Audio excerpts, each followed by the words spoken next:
Assalamualaikum warahmatullahi wabarakatuh. Di video sebelumnya kita sudah unboxing lengkap Vivo Y17s, bahkan compare dengan beberapa kompetitor. Dan sekarang aku mau share ke kalian pengalaman selama barang Vivo Y17s untuk penggunaan sehari-hari. Dengan harga 2 juta, kira-kira cukup memuaskan atau tidak, serta apa saja suka dan dukanya. Jadi buat kamu yang berencana mau beli, pastikan tonton videonya sampai akhir supaya tidak salah pilih. Untuk poin yang pertama, kita mulai dari segi desainnya terlebih dahulu, dimana cara tampilan jujur saya sangat puas. Karena seperti yang kamu lihat, HP ini sudah memiliki tampilan yang mewah dan kekinian, mulai dari kombinasi warna hingga setup kameranya. Ditambah untuk build quality-nya juga terasa solid dan kokoh, dengan ketebalan hanya 8,09 mm, jadi nyaman saat digenggam. Di sini yang perlu kamu garis bawahi, untuk urusan audio, HP ini hanya dibekali dengan single speaker atau mono. Jadi untuk kualitas suaranya kamu jangan berharap lebih, karena hanya tergolong standar saja. Lanjut ke bagian layar, secara kualitas saya cukup puas, karena layar dari HP ini memiliki saturasi warna yang bagus. Terlihat jelas, tajam, dan kaya akan warna, berkat sudah didukung dengan Sunlight Display, sama persis seperti Vivo Y27 kakak tingkatnya. Dari apa yang saya rasakan, layarnya ini juga nyaman untuk digunakan berbagai kebutuhan. Karena selain warnanya bagus, sentuhannya juga sangat responsif, baik untuk kebutuhan scroll sosmed atau bahkan gaming. Tapi yang perlu kamu garis bawahi di sini ada 2 poin. Yang pertama, refresh rate-nya hanya mentok di 60 Hz, padahal kebanyakan merek lain dengan harga setara sudah bisa sampai 90 Hz. Lalu yang kedua, konsep layar yang digunakan masih water drop screen, jadi terlihat kurang kekinian. Namun yang jelas, 2 poin ini bukan sebuah kekurangan yang fatal, karena baliknya tergantung selera masing-masing saja. Pindah ke bagian spesifikasi, unit yang saya punya dibekali dengan kapasitas memori 6/128 GB dan masih bisa ditambah dengan micro SD. Lalu untuk dapur pacunya, HP ini ditenagai dengan chipset MediaTek Helio G85 octa-core 2,0 GHz fabrikasi 12 nanometer yang mampu menghasilkan skor Antutu di angka 245 ribuan. Untuk harga 2 juta dan dari angka di atas kertas, jujur saya no comment, karena apa yang ditawarkan HP ini sudah cukup menarik. Kapasitas memorinya besar, chipsetnya pun juga lumayan, walaupun bukan yang paling gahar di kelas harganya. Sedangkan untuk urusan sensor, HP ini sudah dibekali dengan sensor yang lumayan banyak. Tapi yang perlu kamu garis bawahi atau dukanya, HP ini masih menggunakan sensor giroskop virtual atau software.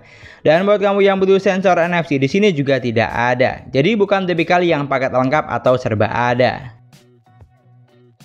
Sedangkan untuk performanya, kalau hanya untuk penggunaan kasual seperti scrolling sosmed, nonton film, atau belanja online, HP ini sudah sangat bisa diandalkan. Pokoknya kalau hanya untuk menunjang kebutuhan harian sudah bisa banget. Lalu untuk performa gamingnya, digunakan buat main Mobile Legends, HP ini mampu menjalankan game dengan baik. Dan grafik yang terbuka bisa sampai high dengan frame rate maksimal hingga high. Dari apa yang saya rasakan, digunakan buat main lebih dari 3 permainan, gameplaynya cukup lancar. Kendala yang saya temukan hanya sesekali frame drop di awal permainan, tapi masih cukup wajar karena seri chipset yang digunakan bukan yang paling gahar di kelasnya. Dan yang pasti, selama jaringan bagus, untuk game yang satu ini sudah mampu dijalankan dengan baik. Lalu digunakan buat main PUBG Mobile, HP ini juga mampu menjalankan game dengan baik. Bukan yang paling lancar, tapi masih cukup oke untuk dimainkan. Namun yang jelas, kalau untuk penggunaan kompetitif atau full gaming, HP ini jelas kurang cocok karena spesifikasi yang ditawarkan tidak mengarah ke sana, terbukti dari skor Antutu yang dihasilkan. Jadi lebih rekomen untuk penggunaan kasual atau gaming tipis-tipis. Lalu kalau untuk sensor giroskopnya, kamu jangan berharap lebih karena kurang begitu responsif, soalnya masih menggunakan virtual gyro. Tapi kalau untuk suhunya di sini terpantau aman. Digunakan buat main game sekitar 1 jam, suhu tertingginya ada di angka 41 derajat. Jadi hanya di tingkatan anget saja. Geser ke bagian baterai, HP ini memiliki baterai sebesar 5000 mAh dengan kecepatan isi daya fast charging 18 watt. Dimana setelah saya coba charging selama 1 jam, baterainya bertambah 54%, charging 2 jam bertambah 78%.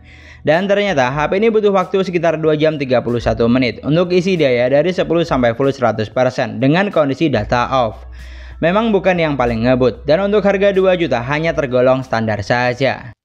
Lalu untuk daya tahan baterainya digunakan buat nonton YouTube selama 2 jam berkurang 12%.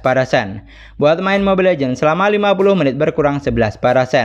Dan buat main PUBG Mobile selama 1 jam berkurang 15%. Bukan tipikal yang awet banget karena masih menggunakan angka fabrikasi 12 nanometer.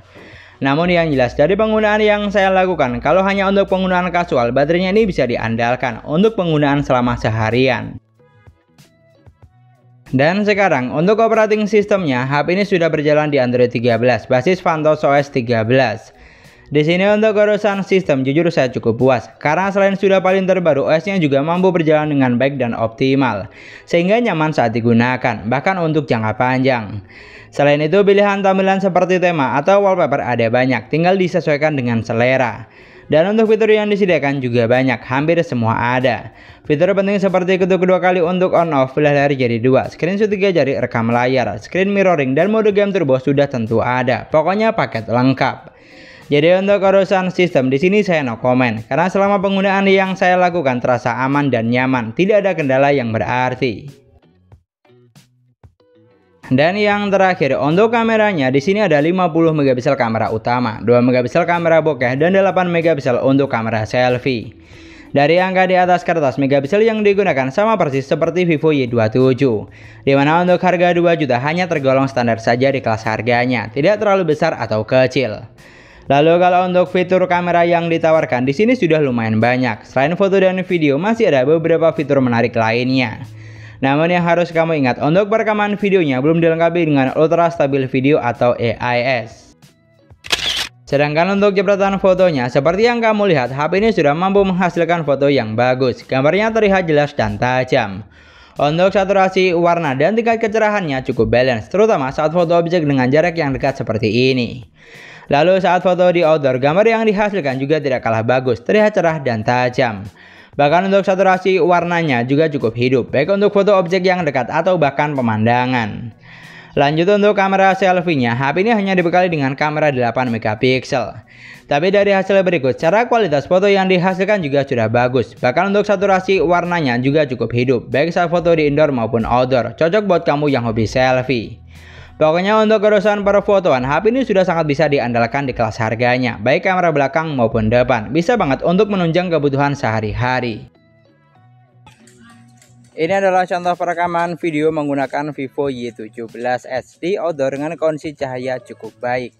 Di sini untuk resolusinya, HP ini hanya bisa mentok sampai resolusi 1080 pixel di 30 frame per second. Dari hasil berikut, untuk kualitas videonya juga tidak mengecewakan di kelas harganya. Karena video yang dihasilkan terbilang bagus, baik saat rekam video menggunakan kamera belakang maupun depan. Mungkin yang perlu sedikit dinotis, untuk kecerahan gambar dan tingkat kestabilan videonya hanya tergolong standar saja.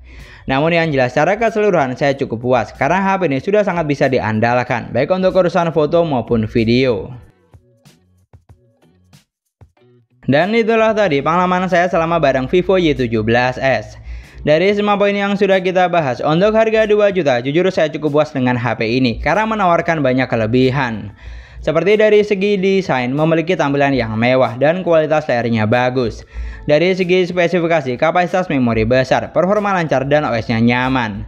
Sedangkan dari segi kamera, mampu menghasilkan jepretan foto yang bagus. Di sini yang harus kamu garis bawahi, kalau untuk penggunaan full gaming berat, HP ini jelas kurang cocok karena spesifikasi yang ditawarkan tidak mengarah ke sana. Tapi kalau untuk menunjang kebutuhan harian dengan harga 2 juta, HP ini sangat menarik untuk dilirik. Terutama buat kamu yang tidak neko-neko, lebih cari HP yang nyaman dan awet untuk jangka panjang. Jadi tinggal disesuaikan saja dengan kebutuhan kamu buat apa. Dan sekian dulu pembahasan kita kali ini. Semoga videonya bermanfaat, gampang untuk dipahami. Jangan lupa like dan komen. Kita ketemu lagi di video selanjutnya. Wassalamualaikum warahmatullahi wabarakatuh.